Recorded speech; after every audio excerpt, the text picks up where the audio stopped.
मेरी वाणी जो सोई हुई थी, लेकिन आपने कृपा कर कर इस वाणी को पुनः जगा दिया।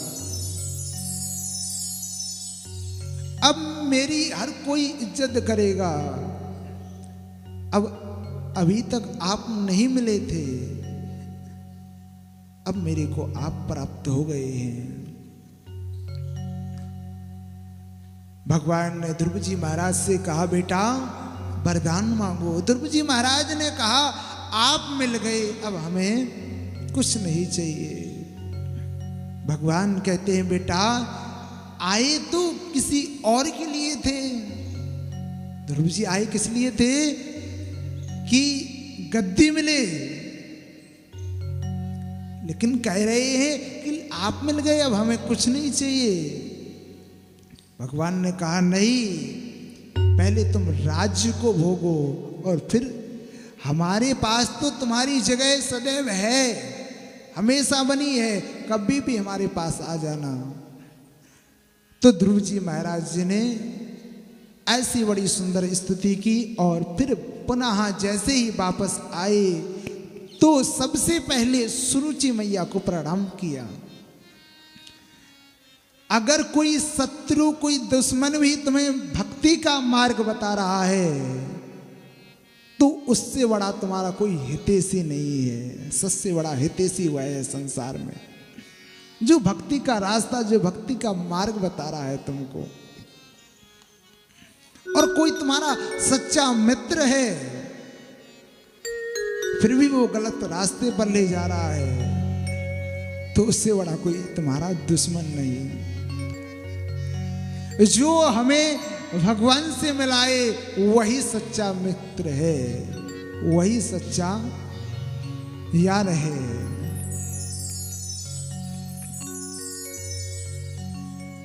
ध्रुव जी महाराज जैसे ही पुनः घर आए, सभी ने स्वागत किया। जो देखते ही ना थे ध्रुव जी की ओर, आज पैरों में गिर गए ध्रुव जी महाराज के। जब तक बिका ना था, कोई पूछता ना था, तूने मुझे खरीद कर अनमोल कर दिया। जब तक मेरे को भगवान नहीं मिले थे, कोई नहीं पूछता था, आप मिल गए, अब हमारी कीमत लोग मोल लगाने लगे। तूने मुझे खरीद कर अनमोल कर दिया। ध्रुव जी महाराज जी ने 36,000 वर्षों तक राज्य किया। इसके बाद भगवान के धाम को चले गए। ध्रुव जी महाराज के 2 विवाह हुए थे। शिशुमार पुत्री भ्रमी के साथ एक विवाह और दूसरा वायु पुत्री इला से, जिनके यहाँ उत्कल, कन्या, रत्न आदि पुत्र हुए थे। इन्हीं के यहाँ बश्चर नाम के पुत्र थे, जिससे अंग का प्रादुर्भाव हुआ था। अंग का विवाह मृत्यु पुत्री सुनीता से साथ हुआ, जिससे अधर्मी अत्याचारी पुत्र बैन हुआ। बैन भगवान को नहीं मानता था। बैन कहता था, संसार में कोई भगवान नहीं है, हम ही सबसे बड़े भगवान है। अगर पूजा अर्चना है, अर्चना करना है, हवन करना है तो ओम बेराय स्वाहा, मेरा हवन करो, मेरी पूजा करो, मेरी आरती करो। सभी संतों ने बैन का मंथन किया, जिससे पृथु का प्रादुर्भाव हुआ। पृथु महाराज की पुत्री के नाम से ही इसका नाम पृथ्वी पड़ा। स्वयं हल चलाया, जिससे वर्षा हुई, और इन्हीं के पुत्र अंतर्ध्यान हुए, अंतर्ध्यान के हविर्ध्यान हुए, और फिर महाराज प्राचीन बरही हुए। प्राचीन बरही यज्ञ पर यज्ञ किए जा रहे हैं। इन्होंने अनगिनत यज्ञ कर दिए, कोई गिनती नहीं है, और अनगिनत पशुओं की बलि देते जा रहे हैं यज्ञ में। आज इनके यज्ञ मंडप में नारद जी महाराज का आगमन होता है। जैसे ही नारद जी महाराज का आगमन हुआ, नारद जी को देखा, प्राचीन बरही ने कहा, आइए महाराज, आपका स्वागत है। अहो भाग्य जो आप हमारे यज्ञ में पधारे। आज मेरा यज्ञ सफल हो गया जो आप जैसे संत यज्ञ में पधारे। तब नारद जी ने कहा कि मैंने जीवन में पापी तो बहुत देखे, मैंने जीवन में पापी तो बहुत देखे, लेकिन तुझ जैसा पापी नहीं देखा। कहा महाराज क्या कह रहे हो? मैंने इतनी यज्ञ कर दिए कि कोई गिनती नहीं, और आप बोल रहे हो कि आप जैसा पापी नहीं देखा। तो नारद जी ने कहा कि बेटा तूने इतने यज्ञ किए फिर भी तेरे मन को शांति है? कहा महाराज यज्ञ तो बहुत किए लेकिन मन में शांति नहीं है। तो कहा फिर किस काम का यज्ञ, किस लिए यज्ञ करता था? नारद जी ने कहा मैं बताऊं तेरे को शांति क्यों नहीं है? कहा महाराज बताओ। कहा ऊपर देख। जैसे ही प्राचीन बरही ने ऊपर देखा तो क्या आश्चर्य देख रहा है कि जो जितने पशुओं की बलि इसने यज्ञ में दी, सारे मुंह फुलाए खड़े हैं। प्राचीन बरही घबरा गया। नारद जी से कहा महाराज ये क्यों खड़े हैं?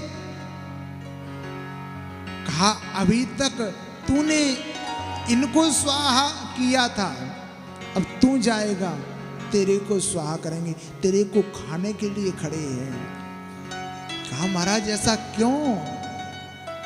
कहा किसी यज्ञ में किसी जीव की हिंसा हो ऐसा कोई यज्ञ नहीं लिखा, कोई शास्त्रों में ऐसा मत नहीं है। तूने किस कारण किसके कहने पर ऐसा किया? जिन पशुओं को तूने मारा है क्या उसके अंदर भगवान नहीं था? ईश्वर अंश जीव अविनाशी प्रत्येक जीव के अंदर है, चींटी के अंदर ही भगवान है।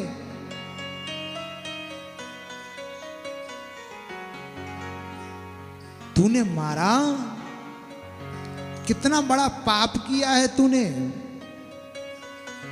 तेरे को प्रायश्चित करना पड़ेगा तभी तेरे को मुक्ति मिलेगी, अन्यथा कितना प्रयास कर। तूने कितने जीवों को मार दिया अपने स्वार्थ के कारण।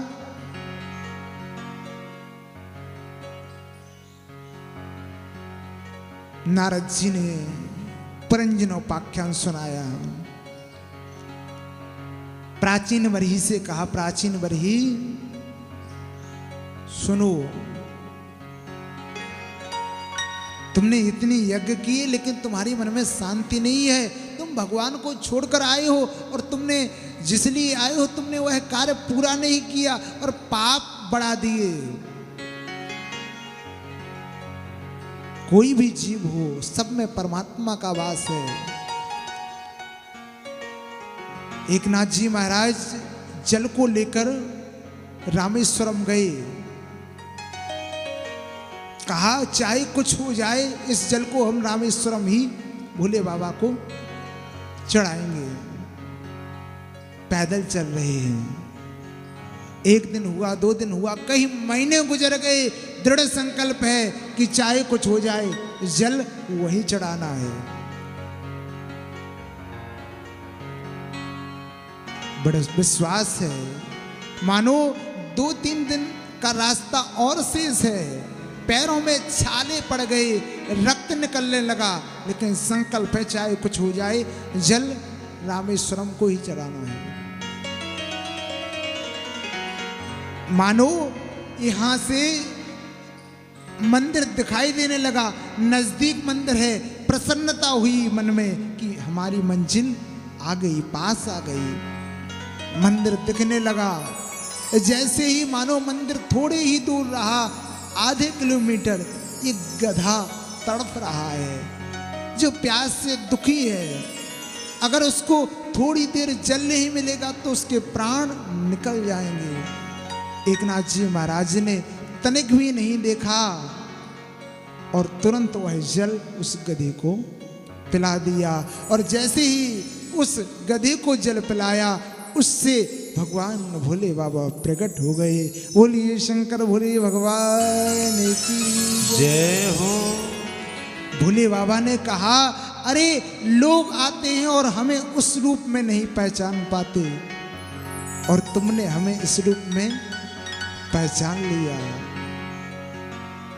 तो प्रत्येक जीव के अंदर वो भक्ति की आकांक्षा हो, प्रत्येक जीव के अंदर कब कहां से भगवान आ जाए, ना जाने किस भेष में नारायण मिल जाए। सब पर दया भाव रखो। आज नारद जी ने कहा, दो मित्र थे, एक पुरंजन एक अविज्ञात। पुरंजन कौन है, अविज्ञात कौन है?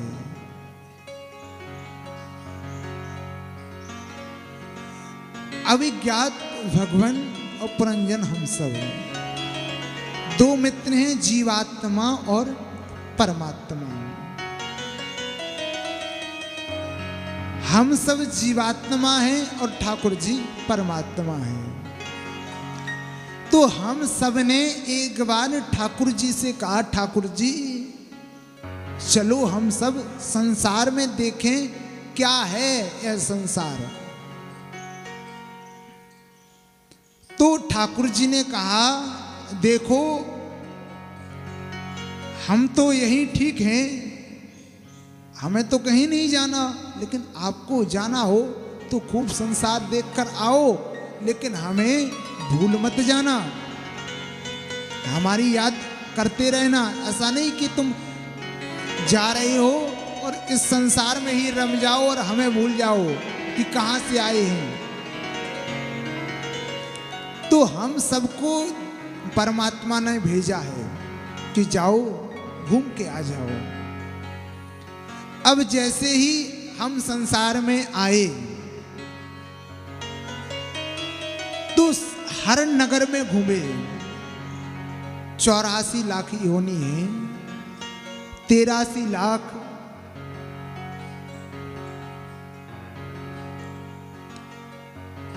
99,999 योनियों में हम भ्रमण किए, लेकिन हमको कहीं अच्छा नहीं लगा। लेकिन जैसे ही हम इस मानव योनि में आए, बड़े भाग्य मानुष तन पावा, जो बड़े भाग्य से प्राप्त होता है, जो देवताओं को भी दुर्लभ है। देवता चाहे कि हमें इस भारत भूमि पर मानव का शरीर मिले, नहीं मिलता, जो हमें प्राप्त हुआ है। तो हम इस मानव शरीर में आए तो हमें ये बहुत अच्छा लगा। अब जैसे ही हम आए इस नगर में तो एक देवी जी मिल गई। देवी कौन है? वह है बुद्धि। बुद्धि के साथ 10 सैनिक चलते हैं। सैनिक कौन है? 5 ज्ञानेंद्रियां और 5 कर्मेंद्रियां। एक सेनापति चलता है। सेनापति कौन है? मन। अब बुद्धि को 5 ज्ञानेंद्रियां 5 कर्मेंद्रियां, साथ है मन। अब जो मन कहता है वही बुद्धि करती है। मन ने कहा चलो कथा हो रही है, कथा सुनाए। कथा सुनने आ गए। मन ने कहा अरे वही कथा यहाँ भी सुनी थी, वहाँ भी सुनी थी, ऐसी तो होती ही रहती है, काहे को सुने। तो कहा रहने दो, नहीं सुनना। जो मन कहेगा वही बुद्धि करेगी। अब जैसे ही उस जीवात्मा ने इस बुद्धि को देखा तो बुद्धि उसको बहुत सुंदर लगी और जीवात्मा ने उस बुद्धि के साथ व्यवहार कर लिया। अब हम सबका विवाह किसके साथ? बुद्धि के साथ हो गया। अब हमारी बुद्धि, जो मन बुद्धि को कहता है, बुद्धि वही करती है और वही हम करते हैं। बुद्धि ने कहा नमक कम है, नमक लाओ, चीनी कम है, चीनी लाओ। जो बुद्धि कहती है वही हम करेंगे। संसार में सबसे तेज गति है तो मन की। भले ही आप यहां तन से बैठे रहो, लेकिन मन मुंबई दिल्ली घूम कर आ जाए तो कितना मन कहीं बाहर चला जाए, भले बैठे रहो लेकिन कथा पल्ले नहीं पड़ेगी, समझ में नहीं आएगी कि क्या बोले क्या नहीं। ये मन को बस में करना बड़ा कठिन है साहब, हर किसी के बस में नहीं होता। तनक में चक्कर लगाकर आ जाता है। अब जो बुद्धि कहती है हम वही करते हैं। बुद्धि के बस में हो गए हम। अब इतने बस में हो गए, इतने बस में हो गए कि वो हमें नचा रही है और कह के आए हैं परमात्मा से कि हम आपको याद करेंगे, आपको भूलेंगे नहीं, समय आने पर हम आपके पास आ जाएंगे। हम उसको भूल गए हैं। जैसे हम यात्रा करने जाते हैं, जैसे वृंदावन आए आप सभी जो आए, तो क्या 7 दिन 8 दिन के लिए